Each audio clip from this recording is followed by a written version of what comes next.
নমস্কার বন্ধুরা, স্বাগতার দুনিয়াতে সবাইকে ওয়েলকাম জানাই। বাঁধাকপি তো আপনারা অনেক ধরনের রান্না করে খেয়েছেন। আজ আমি বানাবো ছোলার ডাল দিয়ে বাঁধাকপির তরকারি।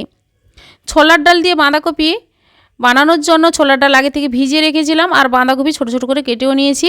প্রেসার কুকারে দিয়ে দিলাম ছোলার ডাল আর দিয়ে দেবো বাঁধাকপি। এই রান্নাটা কিন্তু বেশি টাইম লাগে না, মিনিট 5 টাইম দিলেই কিন্তু রান্নাটা খুব সুন্দরভাবে হয়ে যাবে। প্রেসার কুকারে বাঁধাকপি দিয়ে দেবো 2 বাটির মতো জল আর দেব সামান্য পরিমাণ হলুদ গুঁড়ো আর লবণ। এবার ঢাকা দিয়ে 2টো সিটি দিয়ে দেব প্রেসার কুকারে। 2টো সিটির পর ঢাকাটা খুলে নিয়েছি। দেখুন ছোলার ডালটা কিন্তু ভালোভাবে সেদ্ধ হয়ে গেছে আর বাঁধাকপিটাও ভালোভাবে সেদ্ধ হয়ে গেছে। এবার গ্যাস অন করে কড়াইয়ের মধ্যে সর্ষে তেল দিয়ে দিলাম 2টো তেজপাতা, শুকনো লঙ্কা 2টো ফাটিয়ে দিলাম, গোটা জিরে,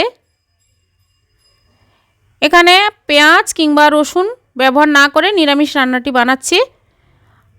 2টো কাঁচা লঙ্কা চেরা দিলাম আর গ্রেট করে নেওয়া আদা 1 টেবিল স্পুন।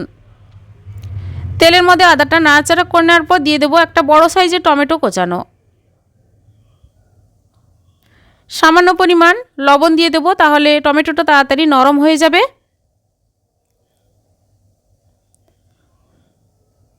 টমেটোটা নরম হয়ে গেলে তারপর বাকি মশলাগুলো আস্তে আস্তে করে দিয়ে দেব। গ্যাসের ফ্লেমটা মিডিয়াম করে রেখেছি। এরপর দিয়ে দিচ্ছি হলুদ গুঁড়ো, ধনে গুঁড়ো, জিরে গুঁড়ো 1 টেবিল স্পুন করে দিয়ে দেব আর কাশ্মীরি লঙ্কার গুঁড়ো 1/2 টেবিল স্পুন। মশলাগুলো ভালোভাবে কষিয়ে নেওয়ার পর সেদ্ধ করে নেওয়া ছোলার ডাল আর বাঁধাকপি দিয়ে দেব। এবার মশলার সঙ্গে ভালোভাবে মিশিয়ে গ্যাসের ফ্লেমটা হাই করে মিনিট 4 ফুটতে দেব। সেদ্ধ করার সময় অল্প লবণ দিয়েছিলাম, রান্নাতে আরও সামান্য পরিমাণ লবণ অ্যাড করলাম। আর যেহেতু নিরামিষ রান্না, ছোলার ডাল রান্না করছি, তাই অল্প মিষ্টি দিয়ে দিলে টেস্টটা ভালো আসবে। 2 টেবিল স্পুনের মতো চিনি দিয়ে দিলাম। এবার নাড়াচাড়া করে ঘনভাবে ফুটিয়ে নেব। ভাত, রুটি, পরোটা সবার সঙ্গে খেতে কিন্তু দুর্দান্ত লাগবে। এবার সবার লাস্টে দিয়ে দেব কিছু ধনেপাতা কোচানো।